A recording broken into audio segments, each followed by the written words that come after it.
ఈ వైరస్ సోకితే, HIV virus సోకితే అది మన ఇమ్యూనిటీ సిస్టాన్ని స్లోగా డ్యామేజ్ చేయడం ద్వారా ఎయిడ్స్ వ్యాధిగా సంక్రమిస్తుంది. ఈ వ్యాధి రాకుండా మనకి ఉండాలి అంటే ముందు దేని ద్వారా వస్తుందో తెలుసుకోవాలి. 1 అరక్షిత శృంగారం, 2 తల్లి నుంచి బిడ్డకు, 3 సూదులు సిరంజులు, కలుషిత సూదులు సిరంజులు, 4 కలుషిత రక్త మార్పిడి. ఈ 4 కారణాల ద్వారా మాత్రమే వస్తుంది. హెచ్ఐవి పేషెంట్ గీరాడు, రక్కాడు, కొరికాడు, లేకపోతే తుమ్మాడు, అతని యూరిన్ వెళ్ళిన బాత్రూమ్ మేము వాడుతున్నాం, ఇలాంటి చిన్న చిన్న కారణాలకు హెచ్ఐవి అంత ఈజీగా రాదు.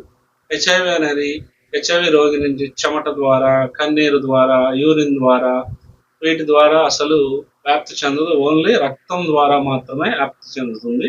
కలుషిత రక్తం అనేది ఎక్కించకూడదు, అది హాస్పిటల్స్ వాళ్ళు చూసుకుంటారు. కలుషిత సూదులు సిరంజులు వాడకూడదు, అది కూడా మెడికల్